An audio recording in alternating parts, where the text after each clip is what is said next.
Gentleman from Wisconsin, Mr. Fitzgerald, is now recognized for 5 minutes. Thank you, Chairman.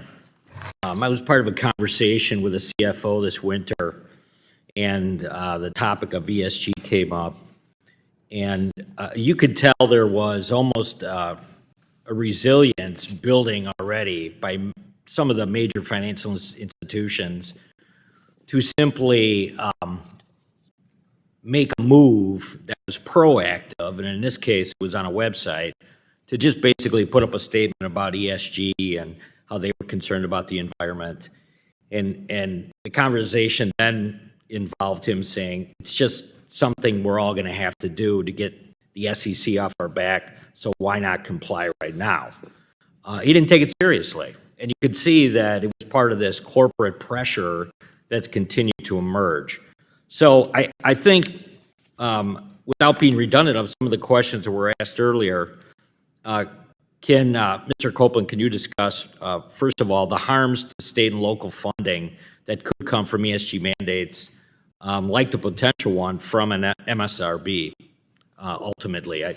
That's where I see kind of the crossroad is when you start forcing compliance with this voluntary kind of half look at the entire issue that's going on right now. Yeah, I mean, here you've got a body that's sort of subsidiary of the SEC, sort of quasi-independent, wanting to push these sorts of requirements on. And, this is very heavy-handed. You're basically telling municipalities all around the country, you have to buy into the CSG thing or you're going to lose access to capital. And you're effectively strong-arming from the top what municipalities can do. And it also is probably just going to raise the cost of capital for those municipalities in general. And therefore, that's going to affect both local property taxes and local services, et cetera. So something we ought to be really careful about, not be heavy-handed. That's not really what that body's for. And I think just to kind of further that discussion, I mean, the other part of this is eventually shareholders are going to kind of see through it, right? And Mr. Zeitcher, you talked a little bit about this. Obviously, the overreaching kind of discussion about how much can a boardroom and a group of shareholders kind of continue to swallow on this front until they say enough's enough because they're seeing the impact on their investment and their shares. Well, the problem is that there are two problems. One, ESG has never been defined very carefully. It is a multitude of goals which inevitably conflict.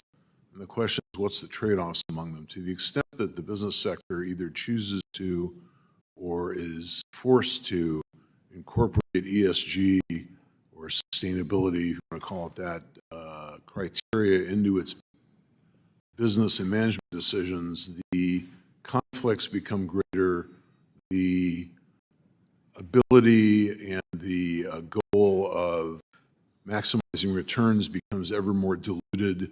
Capital costs rise, capital productivity falls, and with it labor productivity and wages. The implications for the economy are not salutary, which is a reality that the empirical literature demonstrates, I think pretty convincingly. And there's probably a short fuse on compliance with some of these items that'll ultimately be set in motion. And then what you'll see is a series of penalties when somebody doesn't comply.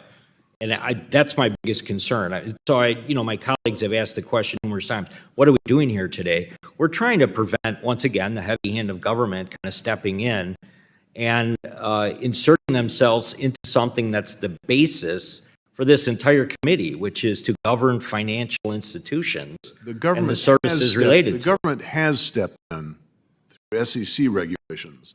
The question is, how do we undo that damage? And that is a job for Congress. Thank you very much. I yield back. Gentleman yields back.